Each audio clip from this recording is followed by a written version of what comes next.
अपना चल रहा था आइडियल के एग्जाम्पल दिए थे। रिवाइज करवाने की जरूरत है क्या उसको? नहीं, जो एग्जाम्पल दिए थे उनको रिपीट करवाओ पीछे। चलो तो आगे चलते हैं। Left ideal, right ideal. Ideal हो गया था सिंपल रिंग, सरल वलय।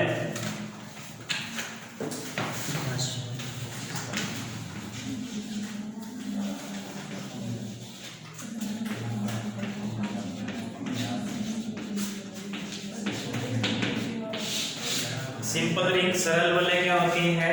ऐसी वलय जिसके पास कोई भी प्रॉपर आइडियल ना हो। एक ring which has no proper ideal. Proper ideal क्या होते हैं? जीरो। अगर r प्लस डॉट है इम्प्रॉपर होते हैं। जीरो और r इन दो के अलावा कोई भी आइडियल ना हो तो वो सिंपल रिंग या सरल वलय कहलाती है। ठीक है, ये दो हैं जीरो और r, ये इम्प्रॉपर आइडियल हैं। जब भी अपन ग्रुप की बात करते हैं जी स्टार है, इसके अगर प्रॉपर सब ग्रुप की बात करेंगे तो आइडेंटिटी और जी, इन दो के अलावा कोई भी सब ग्रुप नहीं होना चाहिए। ये दो इम्प्रॉपर सब ग्रुप कहलाते हैं। और इसकी बात करेंगे तो इसके पास सरल वलय होगी यदि इसके पास कोई भी इम्प्रॉपर आइडियल के अलावा कोई भी प्रॉपर आइडियल ना हो। ठीक है, तो ये वलय सिंपल वलय कहलाती है। डेफिनेशन लिख लो।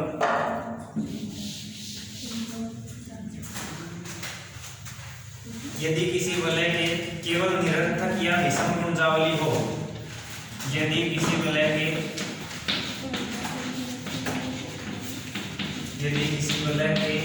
केवल निरर्थक या विषम गुंजावली हो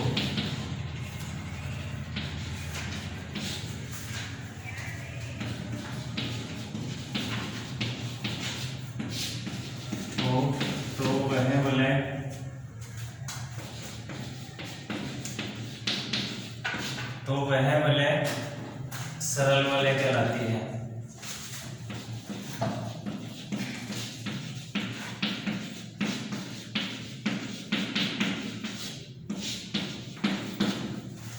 ठीक है, केवल विषम गुणजावली या निरर्थक वलय हो, निरर्थक गुणजावली हो तो वह सरल वलय कहलाती है। या दूसरी भाषा में, यदि वलय के पास कोई उचित गुणजावली न हो अथवा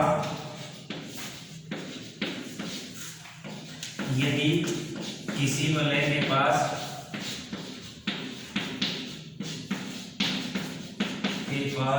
कोई उचित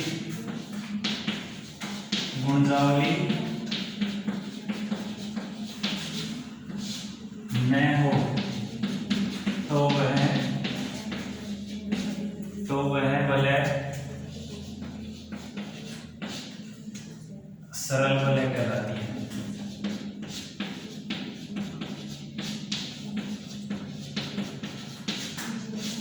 कोई एग्जांपल बता सकते हो सरल वलय का? जितने भी फील्ड हैं, क्षेत्र हैं, वो सभी सरल वलय के एग्जांपल हैं। ठीक है, इसके अलावा एक एग्जांपल लिख लो। एग्जांपल में लिख लो Z3 addition modulo 3 multiplication modulo 3 सरल वलय है।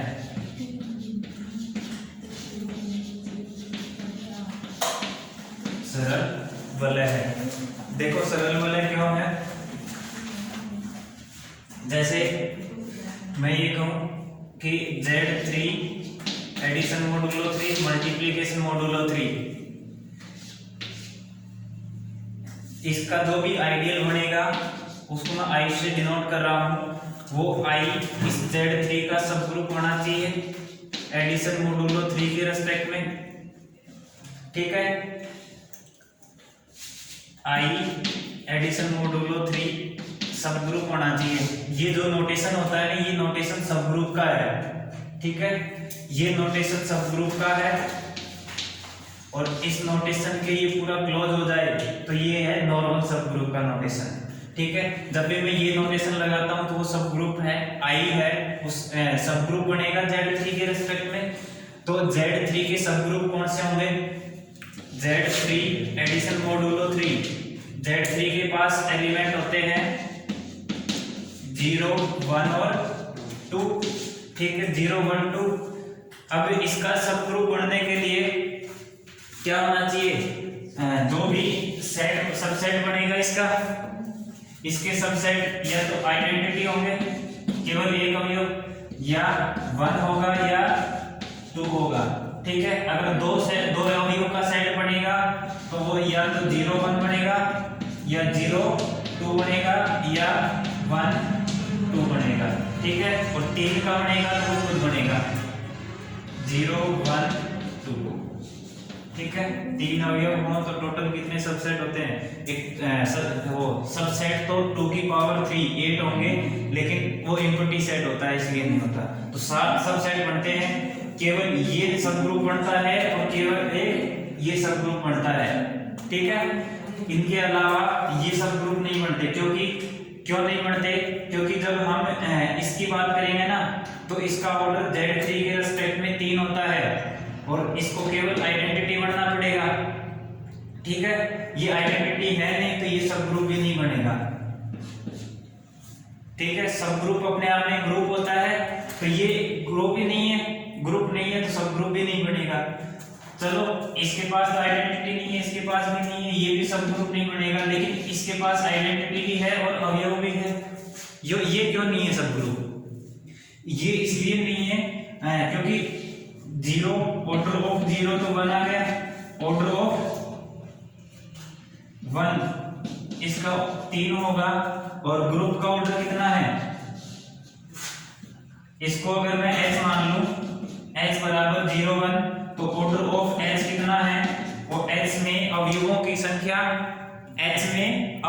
संख्या, ग्रुप का ऑर्डर कहलाता है। ग्रुप का ऑर्डर, ग्रुप में अवयवों की संख्या, तो इसमें अवयव कितने हैं? 2 है, तो h का ऑर्डर 2 है। अब अवयव के ऑर्डर की बात करें, अवयव का ऑर्डर ग्रुप के ऑर्डर को डिवाइड करता है, अवयव का ऑर्डर ग्रुप के ऑर्डर को डिवाइड करता है। अवयव का ऑर्डर 3 है और ग्रुप का ऑर्डर 2 है, तो अवयव का ऑर्डर पॉसिबल है क्या? तो order of 1 not equal to 3, ये देखो। फिर दूसरी बात अपन मान भी ले कि चलो इसका ऑर्डर 3 है, इसका ऑर्डर 3 है भी, तो इसका इन्वर्स भी इसमें होगा, इन्वर्स होगा ना। प्रत्येक अवयव का प्रतिलोम विद्यमान होता है। जब इसका इन्वर्स विद्यमान है तो देखो 1 एडिशन मोडुलो क्या करेंगे कि ये आए 0, तो देखो 1 का 1 के साथ करेंगे तो ये तो 2 बनेगा, 0 नहीं बनेगा। 1 को 0 के साथ करेंगे तो ये तो 1 बनेगा, तत्समक नहीं बन रहा, ग्रुप में 2 ही अवयव है, तो इसका प्रतिलोम भी विद्यमान नहीं है, ठीक है। इसलिए ये भी ग्रुप नहीं है, ये भी ग्रुप नहीं है, ये भी ग्रुप नहीं है, ये खुद ही है अपने आप में, ये खुद ही है ना। तो इसका कोई सब ग्रुप ही नहीं है, और सब ग्रुप नहीं है तो ये आइडियल की तो बात ही कहाँ करेंगे। सब आइडियल होने के लिए पहला एडिशन फर्स्ट बाइनरी ऑपरेशन के रिस्पेक्ट में सब ग्रुप होना चाहिए।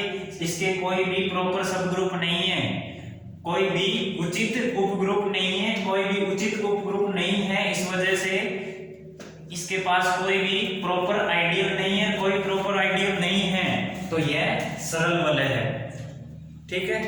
आया समझ में? तो एग्जांपल में Z3 addition modulo 3 multiplication modulo 3 सरल वलय है, क्योंकि Z3 एडिशन मोडुलो 3 के पास कोई उचित उपग्रुप नहीं है,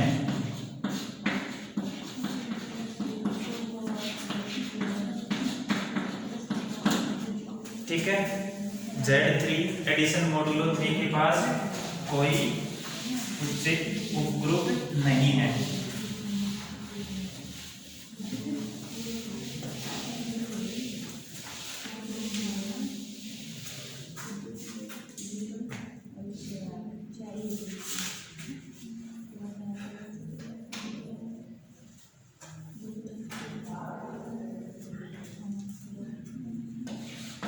नेक्स्ट एग्जांपल देखिए, क्यू है, Q plus dot, Q plus dot है, क्यू है set of rational number, set of rational number या परिमेय संख्याओं का समुच्चय, परिमेय संख्याओं का समुच्चय।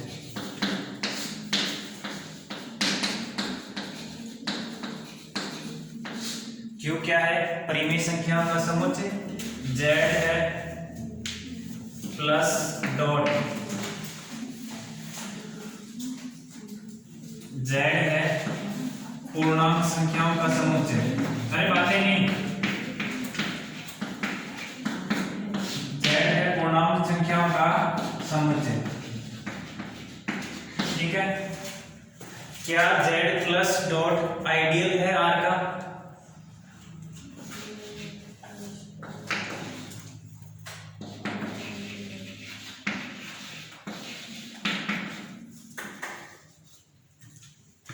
Is Z ideal of Q? क्या जेड क्यू का आइडियल है? आइडियल होने के लिए सबसे पहले सबसेट हो, सबसेट देखो, सबसेट है तो सब ग्रुप देखो।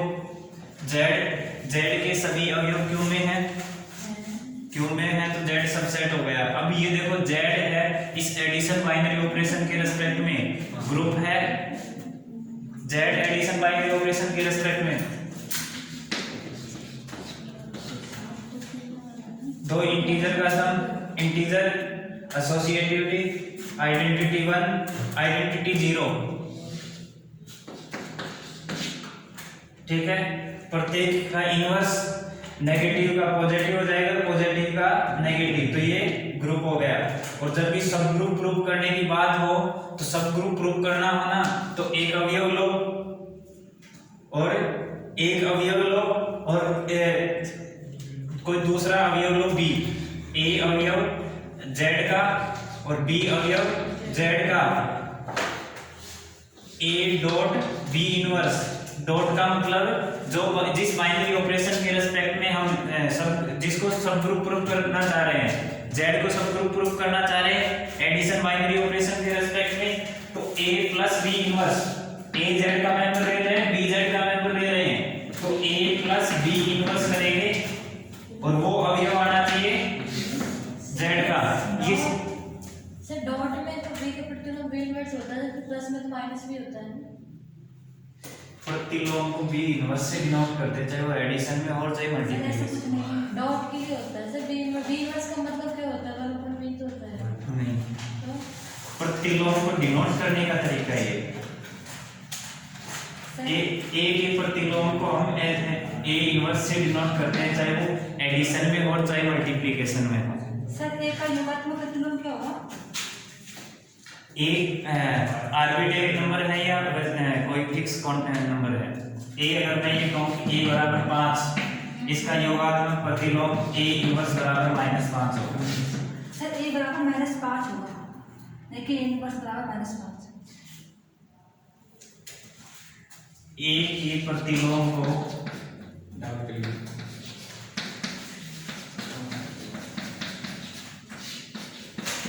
ए इनवर्स से व्यक्त करते हैं।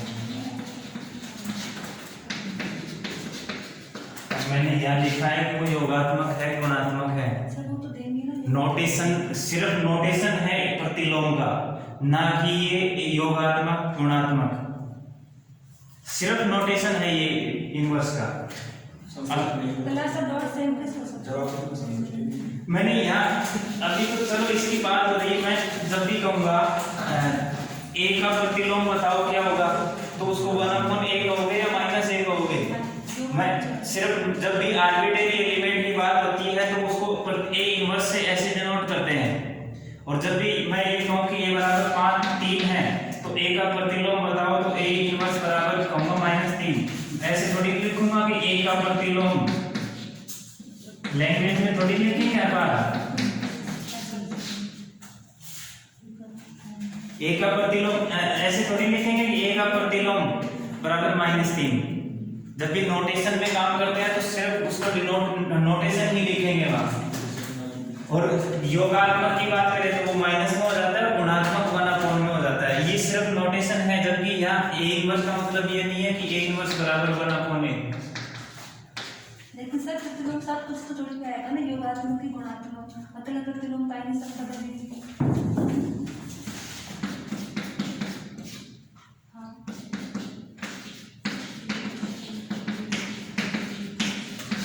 इसके इनवर्स को कैसे डिनोट करोगे?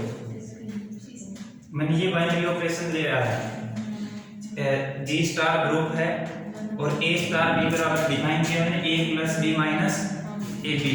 तो इसके प्रतिलोम को कैसे डिनोट करोगे?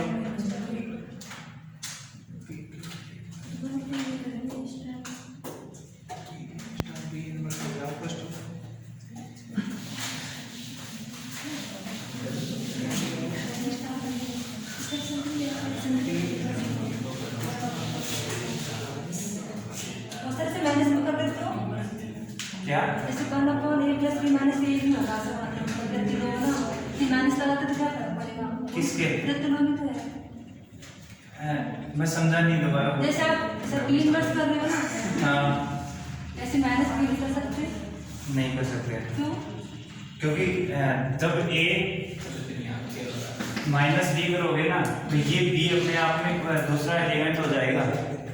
इस b के इनवर्स की बात नहीं करेंगे, फिर वो b नया एलिमेंट आ जाएगा। जैसे मैं ये कहूँ 1 तो ले लिया z का, 1 बराबर a बराबर 1 और b बराबर मैंने ले लिया 3 और आप लिखना चाह रहे हो 1 माइनस 3, तो -3 और ये दूसरा हो गया, कोई c के बराबर हो गया, ये -3। जबकि होना चाहिए इस b का प्रतिलोम है, ये b का ही प्रतिलोम। मैं b इनवर्स लिखूंगा तो b का प्रतिलोम, फिर आप ये कहोगे तो मैं इस ऐसे लिख रहा हूं b का प्रतिलोम। सर आप इसे माइनस b कर दो ना, आपको क्या करोगे? मुझे फिर पूरी थ्योरी चेंज करवानी पड़ेगी ग्रुप की। मैं अगर इसको -b लिखता हूं तो मैंने जितने भी वीडियो डाले हैं उसमें फिर सारे में करेक्शन करवाना पड़ेगा। अब मैं उस चीज को करेक्शन करूं या इसको ही यहाँ से सीधा आगे बढ़ाऊं? मेन बस चल रहे ना, तो ये एज ए नोटेशन है, जबकि इसका मीनिंग ये नहीं है। वो पढ़ लिया बचपन में, इनवर्स को ऊपर एक 1/a है तो ऊपर ले जाके a की पावर -1 लिखते हैं। ये सिर्फ नोटेशन है अपने ग्रुप में।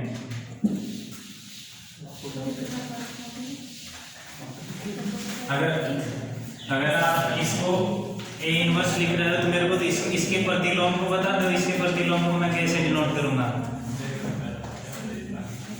और इसको प्रूफ करके लाना कि ग्रुप है कि नहीं है, इसको चेक करके लाना कि ग्रुप है कि नहीं है। ये कल के लिए क्वेश्चन है आपका है। सर जी क्या है मतलब? वास्तविक संख्या को समझते हैं। जी मैं दे देता हूँ सेट ऑफ इंटीजर, ठीक है। सेट ऑफ इंटीजर के लिए ये ग्रुप है या नहीं है, नहीं है तो जो नहीं है इसका रीजन ढूंढ के लाना, और ग्रुप है तो बहुत अच्छी बात है। तत्सम अवयव निकालना इसका e बराबर, अपन कहा थे q प्लस डॉट और z प्लस डॉट। अपने को बताना था कि z प्लस डॉट आइडियल है या नहीं है, इस पे काम कर रहे थे। z पूर्णांक संख्याओं का समुच्चय,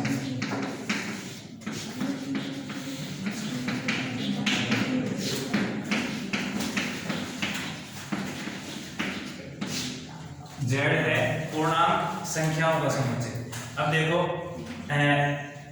z प्लस डॉट z को आइडियल बताएंगे q का। आइडियल बताने के लिए हमें सबसे पहले Z प्लस को क्या बताना पड़ेगा, Q प्लस का सब ग्रुप। ठीक है, Q प्लस का सब ग्रुप बताएंगे तो ऐसे दो अवयव लो Z के, A और B दो अवयव लेंगे और A स्टार B इनवर्स यानी कि A प्लस B इनवर्स करेंगे, वो अवयव Z का ही आना चाहिए और वो अवयव अगर Z का आता है तो ये सब ग्रुप है। ठीक है, दोनों तरह से देख सकते हैं कि ये अपने आप में ग्रुप है तो इसका सब ग्रुप बनेगा। दूसरा शॉर्ट में होता है वन स्टेप टेस्ट बोलते हैं उसको, और आपकी बुक में है नेसेसरी कंडीशन। ठीक है, तो A अवयव Z का, B अवयव Z का और A प्लस B इनवर्स वो भी अवयव है Z का, अतः Z प्लस Q प्लस का उपग्रुप है। ठीक है, Z प्लस Q प्लस का उपग्रुप है। अब देखो लेफ्ट आइडियल और राइट आइडियल देखेंगे। लेफ्ट आइडियल के लिए एक अवयव लेते हैं, R अवयव Q का लेंगे और जिसको आइडियल बताना है उसको लेंगे, एक अवयव है Z का। ठीक है, तो R डॉट A करेंगे, R डॉट A करेंगे वो आना चाहिए Z का, और A डॉट R करेंगे वो अवयव आना चाहिए Z का। ठीक है, अब देखो मैं R बराबर तो ले लेता हूं 3/7, A बराबर ले लेता हूं 5। ठीक है, तो R डॉट A Z का आना चाहिए 3/7 इंटू में 5 यानी कि 15/7। क्या Z का अवयव है? नहीं है, नहीं है, अतः Z Q का, Z Q प्लस डॉट का क्या नहीं है, ये आइडियल, आइडियल को क्या बोलते हैं, गुणजावली। अतः Z plus dot Q plus dot की गुणजावली नहीं है। ना तो लेफ्ट आइडियल होगा ना ही राइट आइडियल होगा। R अगर लेफ्ट में हो तो लेफ्ट आइडियल, R अगर राइट में प्रोडक्ट हो रहा हो तो राइट आइडियल होगा। ठीक है, आया समझ में?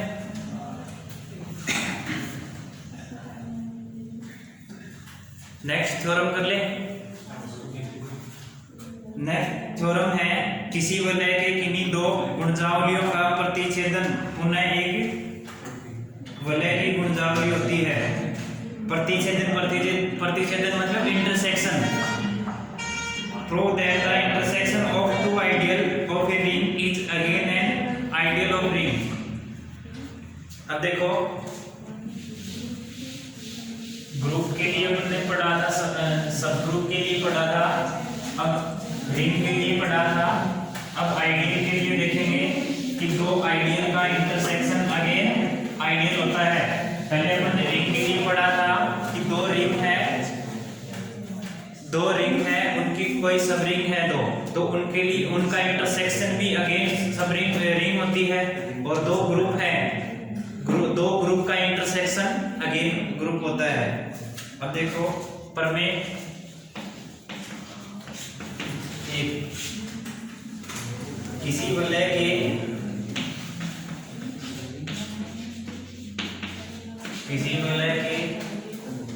किन्हीं दो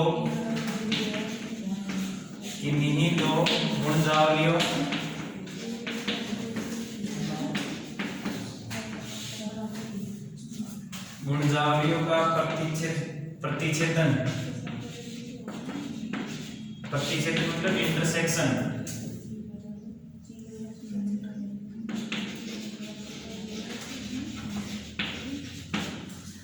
पुनः वलय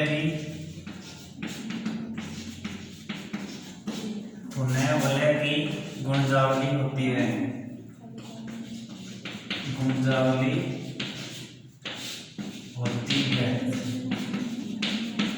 ठीक है, अब इसका प्रूफ लिख लेते हैं। माना I1 I2 दो वलय R की गुणजावली है। माना I1 व I2 दो वलय R की गुणजावली है। ठीक है,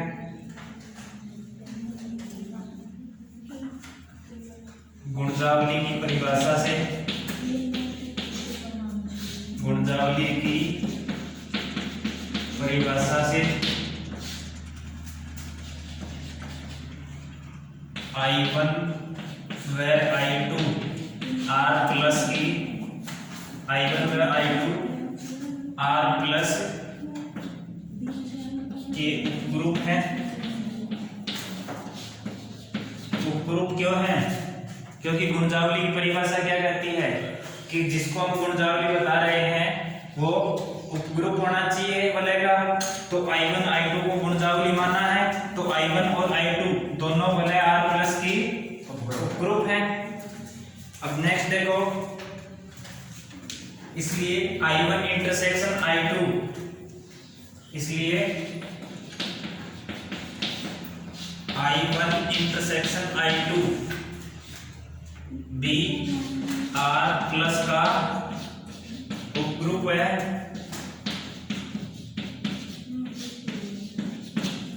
ठीक है,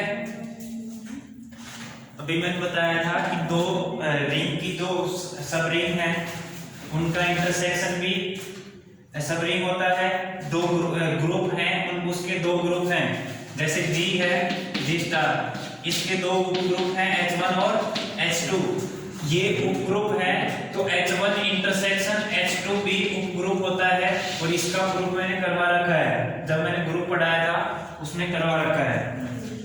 ठीक है, अब नेक्स्ट आता है उपग्रुप हो गया। अब उपग्रुप होने के बाद में अब क्या बताना है कि इसके पास लेफ्ट आइडियल और राइट आइडियल है। अब देखो, अब माना A कोई स्वैच्छिक अवयव है।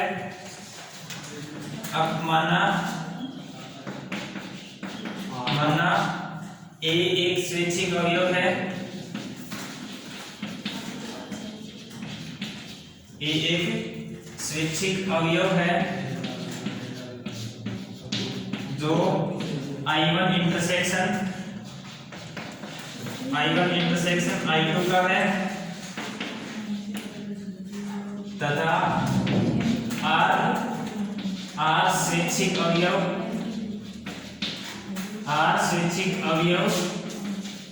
R का है। ठीक है, अब देखो गुणजावली बतानी है, तो गुणजावली में एक अवयव तो I1 इंटरसेक्शन I2 का मान के चलेंगे, और दूसरा अवयव R वो रिंग का अवयव मान के चलेंगे। और जब ये आइडियल है तो A R डॉट A है वो I1 इंटरसेक्शन I2 का होगा, और A डॉट R है वो अवयव I1 इंटरसेक्शन I2 का होगा। ठीक है, अब इसको अलग अलग बताएंगे। देखो लिख लेते हैं, A अवयव स्वैच्छिक अवयव I1 इंटरसेक्शन I2 का है, और R स्वैच्छिक अवयव R का है। देखो A belongs to I1 intersection I2 तथा R belongs to capital R। तब A dot R belongs to I1 और R डॉट A अवयव है वो I1 का है। ठीक है, A डॉट R I1 का है, R डॉट A I1 का है, क्योंकि I1 को क्या माना है? आइडियल माना है। इसी प्रकार A डॉट R अवयव है I2 का, क्योंकि I2 भी क्या है? आइडियल है। I2 आइडियल है तो A डॉट R अवयव I2 का है, और R डॉट A वो भी अवयव I2 का है। ठीक है, अब देखो ये देखो A डॉट R I1 में भी है और A डॉट R I2 में भी है, तो यहां से क्या कह सकते हैं? A डॉट R अवयव किसका होगा? I1 इंटरसेक्शन I2 का, और यहां से R डॉट A अवयव I1 का है और R डॉट A अवयव I2 का है, तो R डॉट A अवयव I1 इंटरसेक्शन I2। अब देखो ये A डॉट R जब वलय का अवयव R किसका अवयव है, वलय का अवयव, वलय का अवयव दाईं तरफ है, तो ये किसका क्या हो गया, I1 इंटरसेक्शन I2 दाया राइट आइडियल हो गया ना, दक्षिण गुणजावली। और R लेफ्ट में है तो R क्या हो गई, वाम गुणजावली हो गई। तो R लेफ्ट आइडियल भी है और राइट आइडियल भी है, तो अतः कह सकते हैं A dot R I1 intersection I2 ये क्या हो गई, वाम दक्षिण गुणजावली,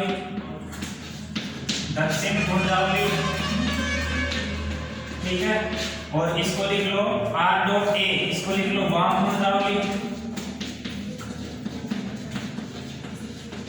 ठीक है। अब देखो दक्षिण गुणजावली भी है और वाम गुणजावली भी है, तो इसको क्या कह सकते हैं, अतः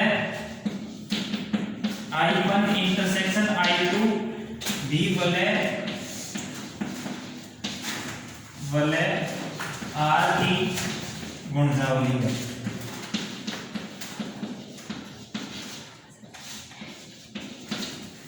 ठीक है। देखो अपन ने क्या लिखा, एक बार दोबारा से समझ लो। क्या कह रहा है, किसी वलय के किन्हीं दो गुणजावलियों का प्रतिच्छेदन, यानी कि intersection of two ideal is again ideal. दो गुणजावलियों का प्रतिच्छेदन वलय का पुनः वलय की गुणजावली होती है। Intersection of two ideal is again an ideal. I1 I2 वलय की दो गुणजावली मानी। अब देखो वलय की परिभाषा से I1 और I2 गुणजावली है, तो ये उपग्रुप भी है R प्लस के, और उपग्रुप है I1 और I2 दोनों उपग्रुप हैं R के, तो I1 इंटरसेक्शन I2 भी वलय R का उपग्रुप होगा। और ये हमने जब ग्रुप पढ़ा था तो मैंने वहां करवा रखा है। अब देखो, अब माना A एक स्वैच्छिक अवयव है I1 इंटरसेक्शन I2 का, और R स्वैच्छिक अवयव है R वलय का, ठीक है। अब देखो A belongs to I1 intersection I2, जो लैंग्वेज में लिखा है उसी को ये हमने मैथमेटिकली लिख लिया। A belongs to I1 intersection I2 और R बिलोंग्स टू R, ठीक है। A डॉट R ये राइट आइडियल और R dot A left ideal. I1 क्या है, आइडियल है, आइडियल है तो लेफ्ट आइडियल भी होगा और राइट आइडियल भी होगा, ठीक है। लेफ्ट आइडियल लिख दिया और राइट आइडियल। इसी प्रकार हमने I2 आइडियल है, I2 आइडियल है तो A dot R right ideal और R dot A left ideal, वाम गुणजावली और दक्षिण गुणजावली, ठीक है। अब देखो A डॉट R I1 है, A डॉट R I2 है, तो A डॉट R क्या होगा, I1 इंटरसेक्शन I2, ये क्या हो गई, दक्षिण गुणजावली हो गई। R डॉट A I1 का मेंबर है और R डॉट A I2 का मेंबर है, तो R dot A I1 intersection I2 का मेंबर होगा, तो वाम गुणजावली हो गई। वाम गुणजावली भी है, दक्षिण गुणजावली भी है। जब वाम और दक्षिण